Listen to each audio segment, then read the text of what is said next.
Hey everybody, this is Sue Craig, your Stampin' Up! Demonstrator here in Cleveland, Ohio, and today I have a card layout for you.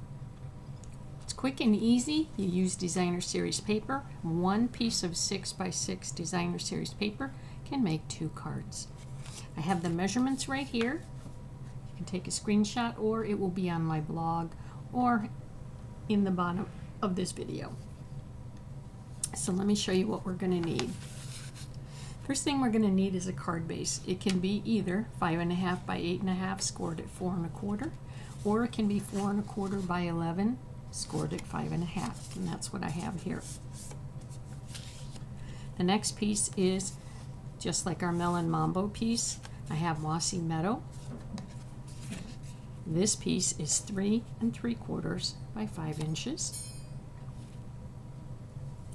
Then what you're going to do is you're going to cut your Designer Series paper.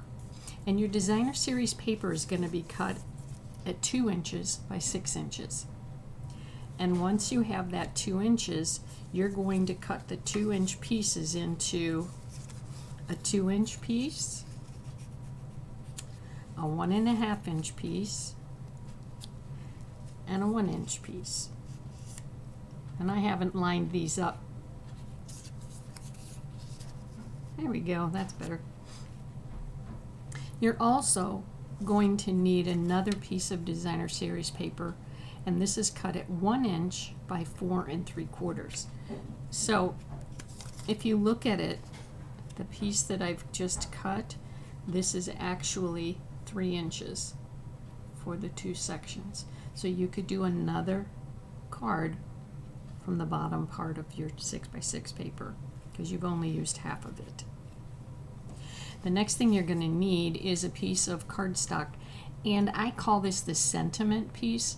You don't have to have it as the sentiment piece, but on this card it is the sentiment, and you can do this.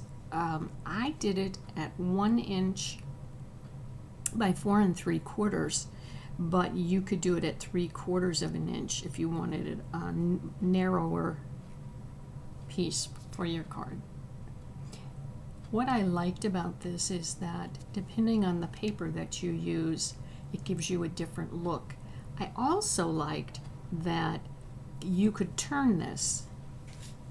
Let me show you what I mean.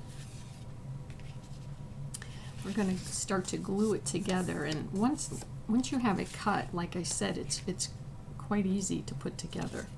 So you're going to put your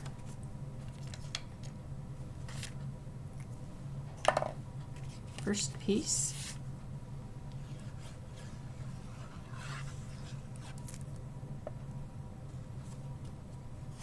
quick and easy. Just going to center that.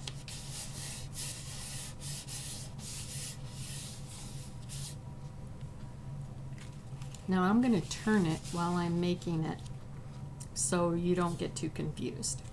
Here's what I did to make it a little bit easier. I took my rectangles and I put them on my paper, and the same with this. And you can do it this way. You can do it this way so it matches the pattern, or you could turn it over so that it doesn't match. Depends what you want to do. So the first one I did was the bottom. That's going to give me an idea of where do I want the rest of the pieces. It's also going to help me with the right and the left side as far as a border. Then I'm going to take my 2-inch square, add some glue to the back, and I do like using glue so I can slide it around a little bit. Now I'm going to take the square, or the rectangle, to the far right. I like to do both ends first and then fit the center piece in. So again, I want to line this up so that it kind of matches the one down here. You could use a ruler if you want.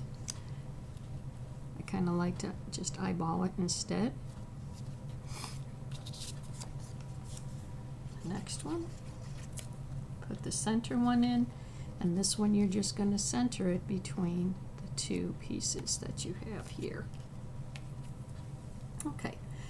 Now, if you were going to use this as the sentiment strip, you would put your sentiment on it first and then add it to your card.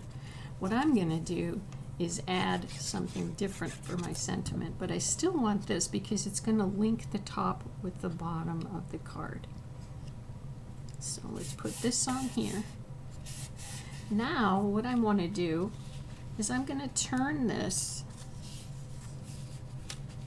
and do it this way. It's going to change the whole look of the card. I also want to do my sentiment. And the stamp set that I'm using today is from Stamps of Life. And I'll tell you what I liked about this set.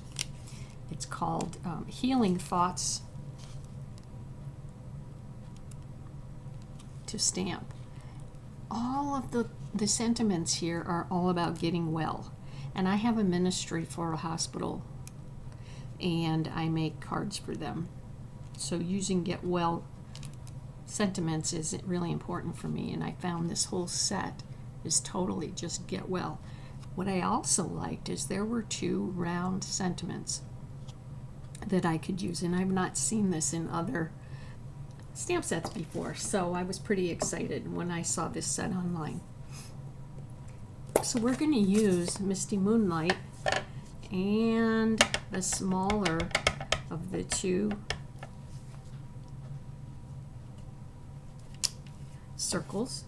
So I'm going to stamp that. And I'm using a 1.5 inch punch. It's a little bit bigger than the sentiment, but a 1.25 inch punch really started to cut into the sentiment. So I'm going to go big.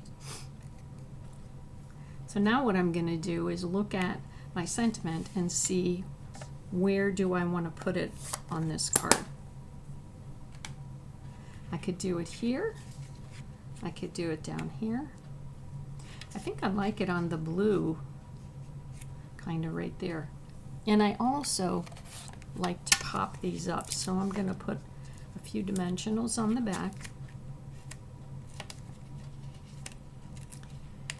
And pull them off. And I'm going to hold this up so I can kind of sort of get it straight. There we go. Now let's take a look at the original. And now this one. So as you can see, just by changing the paper and the direction that it's going, I have a whole new look for my card. I want to show you some of the other cards that I made. Same paper as this, but I did it with the 2 different papers, and I kept the layout the same. Here's the larger sentiment that's in the circle. I liked how that kind of filled that area.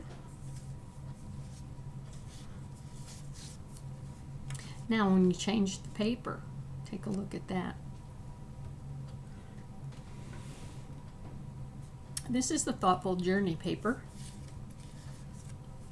And I played around with using the one side and then turning it over to the other side. This is also the same. And for this one, I used the same piece. So this is a full 6x6 piece that I cut in half, and I flipped it around so that I used the front and the back just to give me a different look. And here is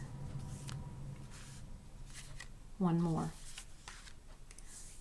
You get an idea now of the different looks that you can get. And like I said, you can cut the paper quickly, lay it out, and you have a nice variety of cards. They don't have to be get well, they could be anything you want. Masculine, feminine, anything goes. Well, I hope you like this idea and layout. I hope you give it a try, and thanks for watching.